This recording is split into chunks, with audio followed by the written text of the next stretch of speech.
Hello friends, नमस्कार। मेरा नाम है संदीप और आप सभी का वेलकम है नथिंग इम्पॉसिबल के यूट्यूब चैनल पर। आशा करता हूं कि आप सभी बहुत ही अच्छे होंगे। और आज के इस वीडियो में हम लोग यूजीसी नेट फर्स्ट पेपर में जो है एग्जाम 2021-22 के लिए संप्रेषण या कम्युनिकेशन वाले यूनिट से प्रैक्टिस सेट नंबर 3 को जो है यहाँ पर कवर करने वाले हैं। और इस प्रैक्टिस सेट के अंतर्गत 25 इंपॉर्टेंट क्वेश्चन को हम कवर करेंगे। और आज के क्वेश्चन का जो लेवल होगा वो इजी टू मॉडरेट होगा। और पार्ट 2 जो मैंने प्रोवाइड किया था उसमें क्वेश्चन का लेवल आपका मॉडरेट टू हाई था। आपने देखा होगा क्वेश्चन काफ़ी अच्छा था, जो कि आपके प्रीवियस ईयर में एग्जाम में जिस टाइप से क्वेश्चन डिफिकल्ट लेवल के पूछे जाते हैं उसी टाइप के क्वेश्चन मैंने पार्ट 2 में कराया था। लेकिन आज के इस वीडियो में इजी टू मॉडरेट क्वेश्चन रहेगा।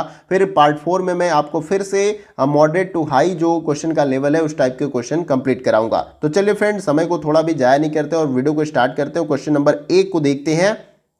देखिए यहाँ पर क्वेश्चन नंबर 1 में पूछा जा रहा है कि निम्नलिखित में से कौन सा उत्तर विकल्प श्रवण क्रिया को प्रतिकूल रूप से प्रभावित करता है। इन चारों में से आपको बताना है। देखिए पहला जो ऑप्शन है वक्ता के शब्दों के वितरण की तीव्र गति, बी ऑप्शन है संदेश में अत्यधिक जानकारी होना, और सी ऑप्शन है मीडिया का अनुचित चयन और उपयोग, या डी ऑप्शन उपरोक्त में से सही। सही आंसर आपको ही कमेंट बॉक्स में बताना है। वैसे मैं राइट आंसर बताऊंगा, लेकिन अभी फिलहाल में आप क्या कर रहे हैं कि प्रैक्टिस सीट की तरह सारे क्वेश्चन को अटेम्प्ट कर रहे हैं। तो आपको अपना भी जवाब देना है। गलत हो सही हो वो अलग की बात है, लेकिन आप इसे प्रयास करेंगे और सभी क्वेश्चन का आंसर बताने का जो है प्रयास करेंगे। और लगे कि वीडियो फास्ट है तो वीडियो को पॉज करिएगा, क्वेश्चन को इत्मीनान से पढ़िएगा, समझिएगा, देन उसके बाद से अपना आंसर देने का प्रयास करिएगा। देखिए इस क्वेश्चन का जो हमारा राइट आंसर हो जाएगा वो है आपका ऑप्शन नंबर डी, यहां पर उपरोक्त में से सभी। क्वेश्चन में क्या पूछा गया है, इन चारों विकल्पों में से कौन सा उत्तर विकल्प श्रवण क्रिया को प्रतिकूल रूप से प्रभावित करता है। तो देखिए वक्ता के शब्दों के वितरण की तीव्र गति, अब देखिए अगर आप ज्यादा तेजी के साथ बोलेंगे तो भी जो है यहां पर श्रवण क्रिया जो है प्रतिकूल रूप से क्या करेगी, प्रभावित करता है। इसके साथ ही साथ संदेश में अत्यधिक जानकारी होना, अगर आपके संदेश में जो आप दे रहे हैं उसमें ज्यादा से ज्यादा जानकारी भी होती है तो ये भी प्रभावित करता है। और इसके साथ ही साथ मीडिया का अनुचित चयन उपयोग, ये भी जो है आपका श्रवण क्रिया को प्रतिकूल रूप से प्रभावित करता है। इसलिए यहां पर ऑप्शन डी क्या है हमारा राइट आंसर। आइए अगला क्वेश्चन देखते हैं। अगला क्वेश्चन हमारा है क्वेश्चन नंबर 2। देखिए इसमें पूछा जा रहा है कि निम्नलिखित में से कौन से शब्द का प्रतिपुष्टि से निकटतम संबंध है। इन चारों में से पहला जो विकल्प आपके लिए है बुद्धिशीलता, बी जो ऑप्शन है यहां पर खोज संबंधी सहायक या ह्यूरिस्टिक होगा। ये टाइप में मिस्टेक है आपका, यहां पर ह्यूरिस्टिक होगा, ठीक है, ऐसे आपको केयर करिएगा। ह्यूरिस्टिक, ह्यूरिस्टिक ऐसे याद रखिएगा। टाइप में मिस्टेक्स हो जाता है इतने सारे क्वेश्चन जो है टाइप करने में, ठीक है। और अगला जो हमारा ऑप्शन है साइबरनेटिक्स, और डी ऑप्शन उपरोक्त में से कोई नहीं। तो सही आंसर क्या है इस क्वेश्चन का आपको कमेंट बॉक्स में बताना है। देखिए इस क्वेश्चन का जो हमारा राइट आंसर हो जाएगा वो है आपका option number C. Option number C क्या हो जाएगा आपका राइट आंसर यहां पर साइबरनेटिक्स। क्वेश्चन में क्या पूछा गया कि इन चारों विकल्पों में से कौन सा शब्द जो है प्रतिपुष्टि से निकटतम संबंध है। तो प्रतिपुष्टि के संदर्भ में यहां पर साइबरनेटिक्स शब्द का जो है इस्तेमाल होता है, तो इसके साथ ये निकटतम का संबंध रखता है, इसलिए यहां पर ऑप्शन सी क्या हो जाएगा राइट आंसर। आइए अगला क्वेश्चन देखते हैं। अगला क्वेश्चन हमारा है क्वेश्चन नंबर 3। देखिए इसमें पूछा जा रहा है कि निम्नलिखित में से किस को श्रोता की प्रतिपुष्टि कहा जा सकता है। इन चारों में से ही आपको बताना है। पहला यहां पर संदेश की मौखिक आलोचना, बी ऑप्शन है संदेश की स्वीकृति, और सी ऑप्शन है संदेश का मौखिक या गैर मौखिक अनुक्रिया, ठीक है, अनुक्रिया यहां पर रिस्पॉन्स भी दिया गया है, ठीक है। डी ऑप्शन है संदेश में विरुचि। तो सही आंसर क्या है इस क्वेश्चन का आपको कमेंट बॉक्स में बताना है कि इन चारों विकल्पों में से किसको श्रोता की प्रतिपुष्टि कहा जा सकता है। देखिए इस क्वेश्चन का जो हमारा राइट आंसर हो जाएगा वो है आपका ऑप्शन नंबर सी। यहां पर संदेश का मौखिक या गैर मौखिक अनुक्रिया जो होता है वो श्रोता की प्रतिपुष्टि के रूप में इसे कहा जा सकता है, इसलिए ऑप्शन सी इस क्वेश्चन का राइट आंसर है। आइए अगला क्वेश्चन देखते हैं। अगला क्वेश्चन हमारा है क्वेश्चन नंबर 4। देखिए इसमें पूछा जा रहा है कि जब हम अपने मन में विवरण को व्यवस्थित करने का प्रयास करते हैं तो निम्नलिखित में से कौन सा कथन हमारे उद्देश्य को अभिव्यक्त करता है, आपको यही बताना है। पहला जो ऑप्शन है यहाँ पर अपने मन में नए विचारों को उत्पन्न करना, बी ऑप्शन है जटिल सूचना को संसाधित और उसको वर्गीकृत करना, सी ऑप्शन है सूचना को कठिन और सरल अवयवों में विभाजित करना, और डी ऑप्शन है सरल सूचना को संसाधित और वर्गीकृत करना। तो सही आंसर क्या है, वीडियो को पॉज करिए, इत्मीनान से क्वेश्चन को पढ़िए और उसके बाद से सही आंसर बताने का प्रयास करिएगा। वीडियो अच्छा लगे तो वीडियो को लाइक जरूर करिएगा। देखिए इस क्वेश्चन का जो हमारा राइट आंसर हो जाएगा वो है आपका option number B. Option number B क्या हो जाएगा यहाँ पर राइट आंसर, जटिल सूचना को संसाधित और उसको वर्गीकृत करना यहाँ पर आपका राइट आंसर हो जाएगा। क्योंकि क्वेश्चन में पूछा गया कि जब हम अपने मन में विवरण को व्यवस्थित करने का प्रयास करते हैं तो जटिल सूचना को संसाधित और उसे वर्गीकृत यहाँ पर करते हैं, ठीक है, इसे आपको याद रखना है। तो यहाँ पर यही क्वेश्चन में पूछा गया कि कौन सा कथन हमारे उद्देश्य को अभिव्यक्त करता है, तो ऑप्शन बी क्या करता है, हमारे उद्देश्य को अभिव्यक्त करता है, इसे याद रखना है। आइए अगला क्वेश्चन देखते हैं। अगला क्वेश्चन हमारा है क्वेश्चन नंबर 5। देखिए इसमें पूछा जा रहा है कि समाचार पत्र के संदर्भ में संप्रेषण की प्रतिपुष्टि यानी कि फीडबैक का अर्थ कहा जा सकता है किसको, इन चारों विकल्पों में से। पहला लेख या आर्टिकल्स को, बी ऑप्शन है संपादकीय, और फिर सी ऑप्शन है संपादक को, पत्र, उसके बाद से है डी समाचार। तो चारों में से सही आंसर क्या है, इसी का जवाब आपको कमेंट बॉक्स में देना है। देखिए इस क्वेश्चन का जो हमारा राइट आंसर हो जाएगा वो है आपका ऑप्शन नंबर सी। यहाँ पर क्या हो जाएगा राइट आंसर, संपादक को पत्र। क्वेश्चन में यही पूछा गया, समाचार पत्र के संदर्भ में संप्रेषण की प्रतिपुष्टि का अर्थ कहा जा सकता है कि संपादक को पत्र, यानी कि संपादक को जो है यहाँ पर फीडबैक के रूप में क्या मिला है, पत्र मिला है, और ये आपका राइट आंसर हो जाएगा ऑप्शन नंबर सी। आइए अगला क्वेश्चन देखते हैं।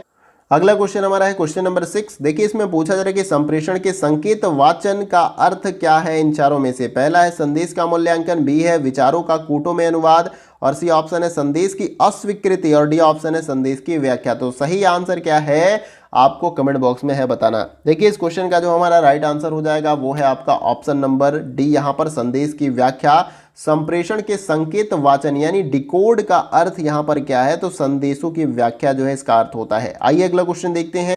अगला क्वेश्चन हमारा है क्वेश्चन नंबर 7। देखिए इसमें पूछा जा रहा है कि संदेश जो कि एक संकेत है और निम्नलिखित में से कौन सा कार्य करता है, इन चारों में से ही आपको बताना है। पहला है एक प्रेषक के लिए उद्दीपन के रूप में कार्य करता है, बी ऑप्शन है एक प्राप्तकर्ता के लिए उद्दीपन के रूप में, और सी ऑप्शन है सामूहिक दर्शकों के लिए उद्दीपन के रूप में कार्य करता है, डी ऑप्शन है शोर को कम करने के लिए काम करता है। तो आपको बताना है संदेश जो कि एक संकेत है वो कौन सा कार्य करता है इन चारों विकल्पों में से। इसका जवाब आपको कमेंट बॉक्स में बताना है। देखिए इस क्वेश्चन का जो हमारा राइट आंसर हो जाएगा वो है आपका ऑप्शन नंबर बी। यहाँ पर क्या हो जाएगा राइट आंसर, एक प्राप्तकर्ता के लिए उद्दीपन के रूप में जो है कार्य करता है। ये आपको हमेशा याद रखना है कि संदेश जो कि एक संकेत है, संकेती है ना, हम कोई भी शब्द बोल रहे हैं तो वो एक संकेत है। हम का मतलब सभी के लिए हो गया, आपको मैं यहाँ पढ़ा रहा हूँ तो अनेक शब्दों का इस्तेमाल कर रहा हूँ, तो वो क्या है, एक संदेश है, इंफॉर्मेशन मैं दे रहा हूँ। तो ये जो है कौन सा कार्य करता है, तो ये एक प्राप्तकर्ता के लिए उद्दीपन के रूप में कार्य करता है, इसलिए ऑप्शन बी क्या है हमारा राइट आंसर। आइए अगला क्वेश्चन देखते हैं। अगला क्वेश्चन हमारा है क्वेश्चन नंबर 8। देखिए इसमें पूछा जा रहा है कि एक शब्द की वस्तुनिष्ठता यानी कि ऑब्जेक्टिव परिभाषा क्या होती है इन चारों विकल्पों में से। देखिए पहला जो है अप्रत्यक्ष अर्थ है, बी ऑप्शन है गुणबोध अर्थ है, और सी है सूचक अर्थ है, और डी ऑप्शन है प्रत्यक्ष अर्थ है। तो सही आंसर क्या है, इसी का जवाब आपको कमेंट बॉक्स में देना है। देखिए इस क्वेश्चन का जो हमारा राइट आंसर हो जाएगा वो है आपका सूचक अर्थ होता है यहाँ पर, तो इसे आपको याद रखना है, ऑप्शन सी इस क्वेश्चन का राइट आंसर है। तो एक शब्द की वस्तुनिष्ठ यानी ऑब्जेक्टिव परिभाषा क्या होती है, तो सूचक अर्थ जो है इसका यहाँ पर वस्तुनिष्ठ या ऑब्जेक्टिव परिभाषा होती है। ऑप्शन सी राइट आंसर है। आइए अगला क्वेश्चन देखते हैं। अगला क्वेश्चन हमारा है क्वेश्चन नंबर 9। देखिए इसमें पूछा जा रहा है कि एक शब्द का व्यक्तिपरक यानी कि सब्जेक्टिव अर्थ होता है, क्या होता है यहाँ पर आपको बताना है। पहला यहाँ पर है सूचक अर्थ होता है, बी ऑप्शन है अप्रत्यक्ष अर्थ होता है, सी ऑप्शन है विलोम होता है, डी ऑप्शन है गुणबोध अर्थ होता है। तो सही आंसर क्या है आपको कमेंट बॉक्स में है बताना। देखिए इस क्वेश्चन का जो हमारा राइट आंसर हो जाएगा वो है आपका ऑप्शन नंबर डी, गुणबोध अर्थ होता है। एक शब्द का व्यक्तिपरक यानी सब्जेक्टिव अर्थ जो है यहाँ पर गुणबोध अर्थ होता है इसका, ये आपको याद रखना है। ऑप्शन डी क्या है इस क्वेश्चन का राइट आंसर। आइए अगला क्वेश्चन देखिए। अगला क्वेश्चन हमारा है क्वेश्चन नंबर 10। देखिए इसमें पूछा जा रहा है कि निम्नलिखित में से कौन प्रतिपुष्टि यानी फीडबैक को स्पष्ट करता है इन चारों में से। पहला है केवल गैर मौखिक संप्रेषण, बी ऑप्शन है पर्यावरण शोर, सी ऑप्शन है प्राप्तकर्ता की मौखिक और गैर मौखिक अनुक्रिया, और डी ऑप्शन है केवल मौखिक संप्रेषण। सही आंसर क्या है आपको बताना है कि इन चारों विकल्पों में से कौन प्रतिपुष्टि यानी कि फीडबैक को स्पष्ट करता है। देखिए इस क्वेश्चन का जो हमारा राइट आंसर हो जाएगा वो है आपका ऑप्शन नंबर सी, प्राप्तकर्ता की मौखिक और गैर मौखिक अनुक्रिया जो है यहाँ पर प्रतिपुष्टि को स्पष्ट करता है इन चारों विकल्पों में से, ये आपको याद रखना है। आइए अगला क्वेश्चन देखते हैं। अगला क्वेश्चन हमारा है क्वेश्चन नंबर 11। देखिए इसमें पूछा जा रहा है कि एक प्रभावी संप्रेषण में किसकी आवश्यकता नहीं होती है इन चारों में से। पहला है भाषण पैटर्न को बदलने की, बी ऑप्शन है उचित संकेतों की, सी ऑप्शन है सामग्री में दक्षता की और डी ऑप्शन है आकर्षक व्यक्तित्व की। तो देखिए इस क्वेश्चन को जो है आपको इस क्वेश्चन का जो है राइट आंसर बताना है। काफ़ी इजी क्वेश्चन है और आप सभी इस क्वेश्चन का राइट आंसर कमेंट बॉक्स में जरूर बताइएगा। और मैं इस क्वेश्चन का राइट आंसर अभी नहीं बताऊंगा, लेकिन आप प्रयास करिएगा, बहुत ईजी है और आप इसका सही आंसर बता देंगे। आइए अब अगला क्वेश्चन देखते हैं। अगला क्वेश्चन हमारा है क्वेश्चन नंबर 12। देखिए इसमें पूछा जा रहा है कि निम्नलिखित में से किस शब्द को उसके संदेशों की व्याख्या के लिए क्रोनेमिक्स शब्द से संबोधित किया जाता है। इन चारों विकल्पों में से आपको बताना है। पहला है गंध के लिए, बी ऑप्शन है स्वाद के लिए, सी ऑप्शन है समय के लिए और डी ऑप्शन है उपरोक्त में से सभी। तो देखिए इस क्वेश्चन का जो हमारा राइट आंसर हो जाएगा वो है आपका ऑप्शन नंबर सी, यहाँ पर राइट आंसर हो जाएगा समय के लिए। इन चारों विकल्पों में से किस शब्द को उसके संदेशों की व्याख्या के लिए क्रोनेमिक्स शब्द से संबोधित किया जाता है? तो समय को जो है यहाँ पर क्रोनेमिक्स शब्द से संबोधित किया जाता है, इसे आपको याद रखना है। यहाँ पर ऑप्शन सी क्या है राइट आंसर। आइए अगला क्वेश्चन देखिए। अगला क्वेश्चन हमारा है क्वेश्चन नंबर 13। देखिए इसमें पूछा जा रहा है कि संप्रेषण प्रक्रिया में प्राप्तकर्ता क्या होता है इन चारों में से? पहला एक चैनल होता है, बी ऑप्शन है संदेश का कूट वाचन करता है, सी ऑप्शन है वह व्यक्ति है जो एक विचार का कूट लेखन करता है और डी ऑप्शन है संदेश हस्तक्षेप के लिए उत्तरदायी होता है। तो सही आंसर क्या है, आपको जवाब है बताना। देखिए इस क्वेश्चन का जो हमारा राइट आंसर हो जाएगा वो है आपका ऑप्शन नंबर बी, यहाँ पर राइट आंसर संदेश का कूट वाचन करता है। संप्रेषण प्रक्रिया में प्राप्त करता क्या है? संदेशों का कूट वाचन करता है, इसे याद रखना है आपको। ऑप्शन बी क्या है इस क्वेश्चन का राइट आंसर। आइए अगला क्वेश्चन।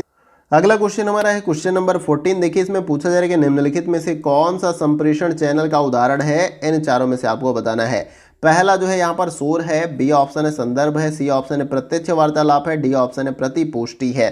तो देखिए इस क्वेश्चन का जो हमारा राइट आंसर हो जाएगा वो है आपका ऑप्शन नंबर सी, यहाँ पर प्रत्यक्ष वार्तालाप। इन चारों विकल्पों में से कौन सा संप्रेषण चैनल का उदाहरण है? तो प्रत्यक्ष वार्तालाप जो क्या होता है, संप्रेषण चैनल का उदाहरण है इन चारों विकल्पों में से, इसलिए ऑप्शन सी क्या है राइट आंसर। आइए अगला क्वेश्चन देखिए।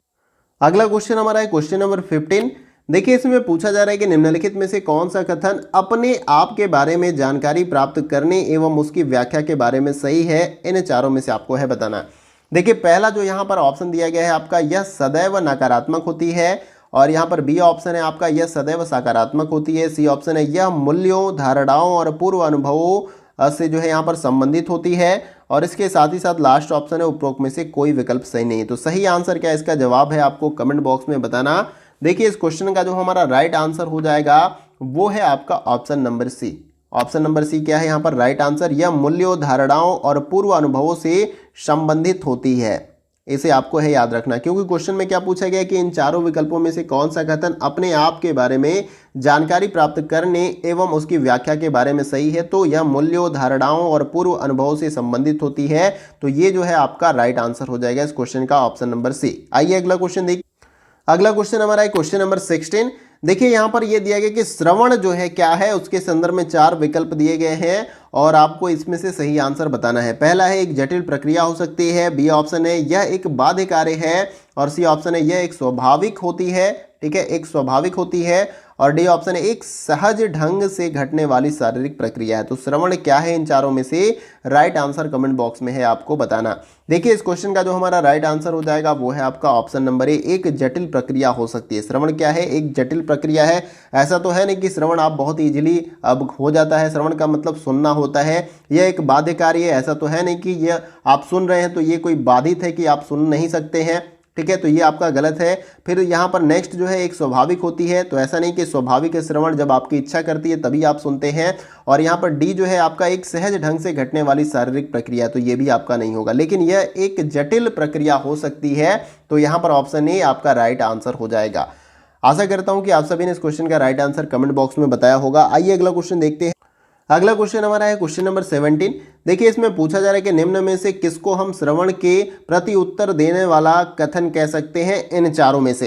पहला जो ऑप्शन है यह गैर मौखिक है, बी ऑप्शन है यह मानव स्मृति पर निर्भर करता है, सी ऑप्शन है यह मौखिक या गैर मौखिक हो सकता है और डी ऑप्शन है यह सदैव मौखिक होता है। तो सही आंसर क्या है आपको कमेंट बॉक्स में बताना है कि इन चारों विकल्पों में से किसको हम श्रवण के प्रति उत्तर देने वाला कथन कह सकते हैं? तो देखिए इस क्वेश्चन का जो हमारा राइट आंसर हो जाएगा वो है आपका ऑप्शन नंबर सी, यह मौखिक या गैर मौखिक हो सकता है। आपका क्या यहाँ पर श्रवण के प्रति उत्तर देने वाला कथन कौन सही है, तो यह मौखिक या गैर मौखिक हो सकता है आपका, इसे याद रखना है। तो इसका राइट आंसर क्या हो जाएगा, ऑप्शन नंबर सी। आइए अगला क्वेश्चन देखते हैं। अगला क्वेश्चन हमारा है क्वेश्चन नंबर 18। देखिए इसमें पूछा जा रहा है कि निम्नलिखित में से किसको सबसे महत्वपूर्ण संप्रेषण यहाँ पर चाहिए इन चारों विकल्पों में से। देखिए यहाँ पर क्वेश्चन में थोड़ा सा टाइप में मिस्टेक है। क्वेश्चन आपका इस प्रकार से, निम्नलिखित में से किसको सबसे महत्वपूर्ण संप्रेषण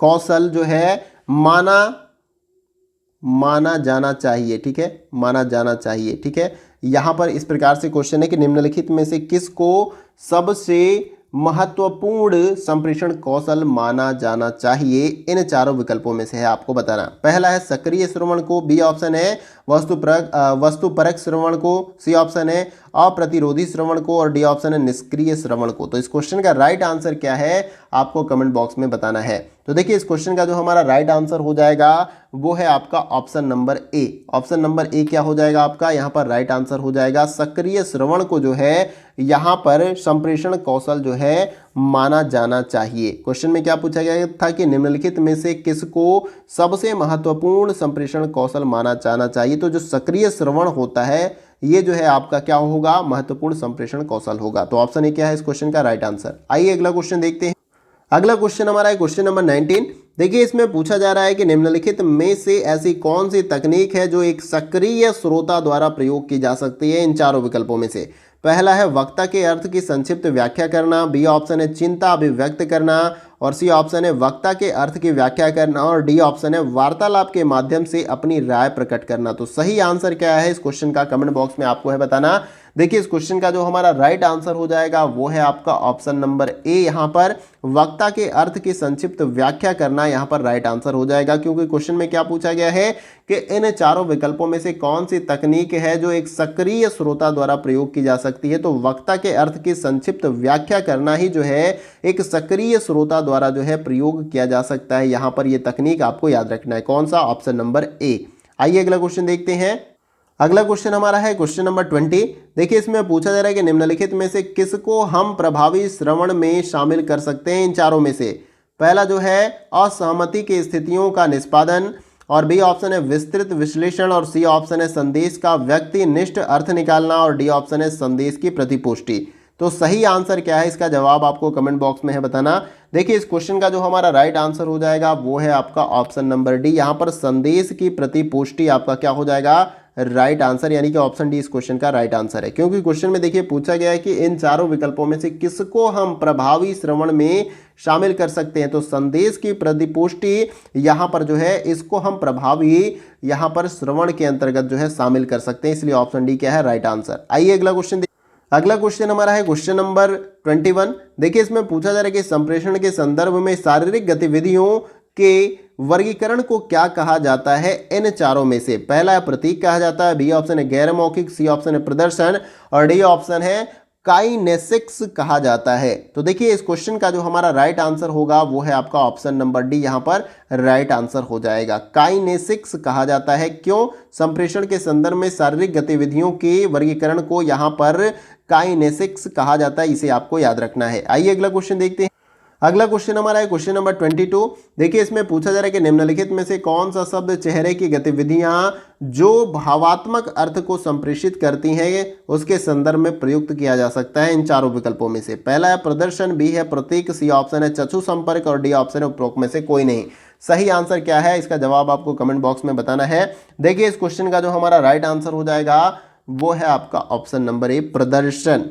इन चारों विकल्पों में से कौन सा ऐसा शब्द है जो चेहरे की गतिविधियों जो भावात्मक अर्थ को संप्रेषित करती हैं उसके संदर्भ में प्रयुक्त की जा सकती हैं। तो प्रदर्शन शब्द का हम यहाँ पर इस्तेमाल कर सकते हैं चेहरे की गतिविधियां जो कि भावात्मक अर्थ को संप्रेषित करती हैं इसके संदर्भ को प्रयुक्त करने के लिए। तो प्रदर्शन हमारा राइट आंसर हो जाएगा, इसलिए ऑप्शन ए क्या हो जाएगा, राइट आंसर। आइए अगला क्वेश्चन देखते हैं। अगला क्वेश्चन हमारा है क्वेश्चन नंबर 23। देखिए इसमें पूछा जा रहा है कि निम्नलिखित में से संप्रेषण के किस वर्गीकरण में स्पर्श को एक महत्वपूर्ण त्वचा माना जाता है, इन चारों में से आपको बताना है। देखिए पहला जो ऑप्शन है व्यापार संप्रेषण में, बी ऑप्शन है पारस्परिक संप्रेषण में, सी ऑप्शन है व्यक्तिगत संप्रेषण में, डी ऑप्शन है उपरोक्त में से कोई नहीं। तो सही आंसर क्या है इस क्वेश्चन का, इसका राइट आंसर आपको बताना है। देखिए यहाँ पर इस क्वेश्चन का जो हमारा राइट आंसर हो जाएगा वो है आपका ऑप्शन नंबर ए पारस्परिक संप्रेषण में, यानी कि ऑप्शन बी इस क्वेश्चन का क्या है हमारा राइट आंसर।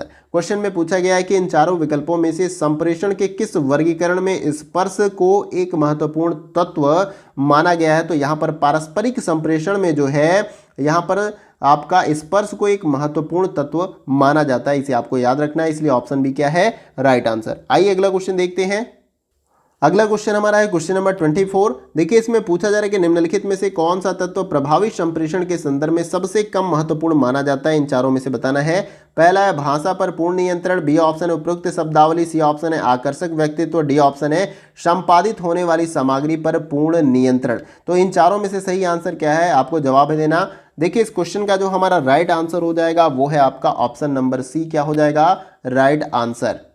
ऑप्शन सी यहाँ पर क्या है राइट आंसर, आकर्षक व्यक्तित्व। जब आप संप्रेषण करते हैं प्रभावी तो उसमें यह मैटर नहीं करता कि आपका व्यक्तित्व कैसा है। जब आप अच्छे शब्दों का चयन और बोलने की शैली आपकी बेहतर होती है तो उस समय आप प्रभावी संप्रेषण कर सकते हैं, ठीक है। तो ऐसा नहीं है कि यहाँ पर आकर्षक व्यक्तित्व रहेगा तभी आप प्रभावी संप्रेषण कर सकते हैं। यहाँ पर आकर्षक व्यक्तित्व आपका क्या हो जाएगा, कम महत्वपूर्ण माना जाता है प्रभावी संप्रेषण के संदर्भ में, इसलिए ऑप्शन सी क्या है राइट आंसर। आइए अगला क्वेश्चन देखते हैं। अगला क्वेश्चन हमारा है क्वेश्चन नंबर 25 और ये वीडियो का लास्ट क्वेश्चन हमारा है। तो देखिए इसमें पूछा जा रहा है कि निम्नलिखित कथनों में से कौन सा सत्य है, आपको बताना है इन चारों में से। पहला है संप्रेषक को सही बोध होना चाहिए, बी ऑप्शन है संप्रेषक में सहनशीलता होनी चाहिए, सी ऑप्शन है संप्रेषक मृदुभाषी होना चाहिए और डी ऑप्शन है संप्रेषक का अच्छा व्यक्तित्व होना चाहिए। तो सही आंसर क्या है इन चारों विकल्पों में से आपको बताना। देखिए इस क्वेश्चन का जो हमारा राइट आंसर हो जाएगा, सबसे आपका सही कथन जो हो जाएगा वो है आपका ऑप्शन नंबर ए, संप्रेषक को सही बोध होना चाहिए तभी जब है आप संप्रेषण कर सकते हैं। बोध का मतलब ज्ञान होना चाहिए, इसलिए ऑप्शन ए इस क्वेश्चन का क्या है हमारा राइट आंसर। तो यहाँ पर ऑप्शन ए क्या था आपका राइट आंसर। और उम्मीद करता हूं कि जितने भी क्वेश्चन मैंने आपको यहाँ पर कंप्लीट कराए वो आपके एग्जाम के पॉइंट ऑफ व्यू से काफी इंपॉर्टेंट होंगे। और जितने भी मैंने क्वेश्चन यहाँ पर कंप्लीट कराए यानी 25 क्वेश्चन कंप्लीट कराए, इन सभी प्रश्नों में से अगर किसी भी क्वेश्चन में अगर आपको डाउट होता है तो आप कमेंट बॉक्स में पूछ सकते हैं। कुछ समझ में नहीं आता है तो भी आप कमेंट बॉक्स में पूछ सकते हैं। मैंने स्टार्टिंग में ही बताया था कि आज के क्वेश्चन का लेवल क्या है, ईजी टू मॉडरेट है। और जो नेक्स्ट पार्ट यानी कि पार्ट 4 मैं आपको प्रोवाइड करूंगा उसमें क्वेश्चन का लेवल जो है पार्ट 2 में जिस प्रकार के क्वेश्चन मैंने आपको कंप्लीट कराए थे उसी प्रकार के क्वेश्चन मैं आपको पार्ट 4 में कंप्लीट कराऊंगा। तो देखिए यहाँ पर सिंपल क्वेश्चन भी मैंने कराए, कथन और निष्कर्ष वाले भी क्वेश्चन कराए, कथन वाले भी क्वेश्चन कराया है मैंने, और जो मैचिंग वाला क्वेश्चन होता है मिलान वाला उस टाइप के भी मैंने क्वेश्चन कराए। यानी जितने टाइप्स के क्वेश्चन आपके एग्जाम में बनते हैं मैंने संप्रेषण या कम्युनिकेशन वाले यूनिट से उन सारे टाइप्स के क्वेश्चन को आपको कंप्लीट कराए। तो उम्मीद करता हूं कि ये जो 5 प्रश्न बनते हैं आपके कम्युनिकेशन या संप्रेषण वाले यूनिट से उनको आप बहुत ही अच्छे के साथ अच्छे तरीके से जो है आप कवर कर लेंगे। और इसके साथ ही साथ मैं कहूंगा आपसे अभी भी कि अगर आपके पास थोड़ा भी समय है तो प्रीवियस ईयर के क्वेश्चन को एक बार जरूर देख लीजिएगा और उसके डिटेल्स को,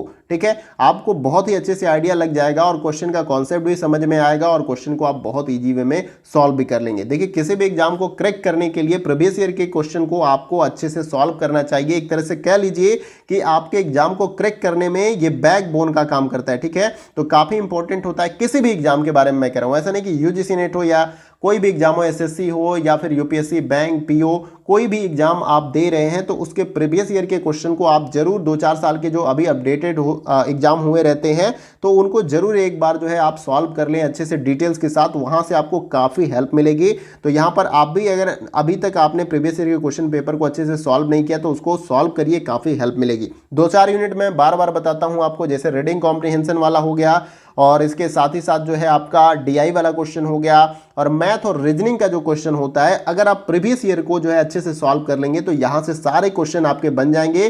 पैटर्न आपको अलग होंगे लेकिन कॉन्सेप्ट बेस्ड क्वेश्चन होंगे, यानी कि जो कॉन्सेप्ट से आप क्वेश्चन सॉल्व करेंगे प्रीवियस ईयर के उसी टाइप से क्वेश्चन आपसे एग्जाम में पूछे जाएंगे। तो ये 3 यूनिट के क्वेश्चन को आप यहां से कवर कर सकते हैं प्रीवियस ईयर से, बस सॉल्व करके प्रैक्टिस करके। किससे?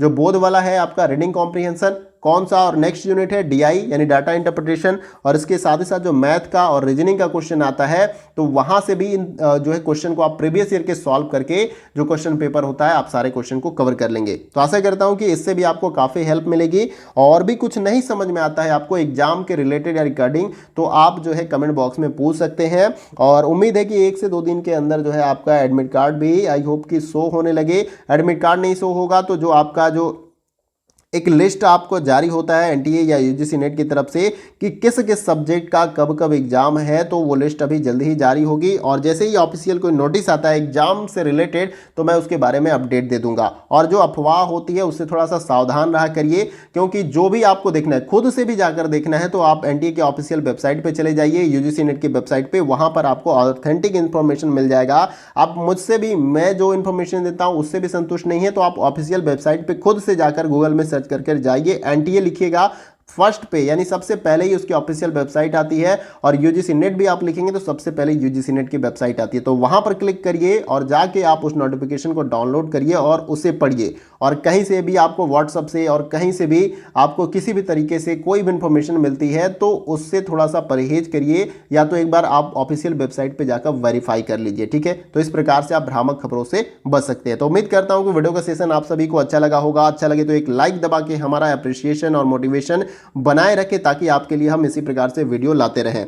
और इसके साथ साथ वीडियो को शेयर कर सकते हैं मैक्सिमम दोस्तों के साथ, ताकि उनको भी हेल्प मिल सके। और चैनल पर नए हैं तो चैनल को सब्सक्राइब कर लीजिए, क्योंकि बहुत सारे विद्यार्थी ऐसे हैं जो चैनल को सब्सक्राइब किए बिना यहां पर चले जाते हैं। तो सब्सक्राइब कर लेंगे यहां पर तो आप ही के लिए फायदा होगा। यहां पर मैं करंट अफेयर और भी एग्जाम रिलेटेड यहां पर कंटेंट मैं प्रोवाइड करूंगा, क्योंकि ये एक एजुकेशनल प्लेटफॉर्म है। आप किसी भी एग्जाम की तैयारी कर रहे हैं इस चैनल को ज्वाइन कर सकते हैं और इस चैनल से निश्चित रूप से आपको हेल्प मिलेगा। ऐसा नहीं है कि आप किसी और एग्जाम की तैयारी कर रहे हैं तो इस चैनल से आपको फायदा नहीं होगा, फायदा होगा। सब कुछ फ्री में कंटेंट मिलेगा। इसके साथ ही साथ मैं प्रयास भी कर रहा हूं कि सभी वीडियो की PDF भी जो है जल्द ही आपको प्रोवाइड करूं, क्योंकि मैं अकेले कार्य करता हूं और इसके वजह से मैं सारा कुछ मैनेज नहीं कर पाता हूं। लेकिन मैं प्रयास कर रहा हूं धीरे धीरे कि मैं मैनेज करूं, ताकि आपको PDF भी प्रोवाइड किया जाए, ताकि आप वीडियो से भी तैयारी करें और उसके साथ ही साथ जो PDF है उसको भी एक बार रिवाइज करें। तो उम्मीद करता हूं वीडियो का सेशन आप सभी को अच्छा लगा होगा। आज के वीडियो में बस इतना ही, फिर मिलते हैं अगले वीडियो में कुछ और महत्वपूर्ण प्रश्नों के साथ। तब तक के लिए जय हिंद।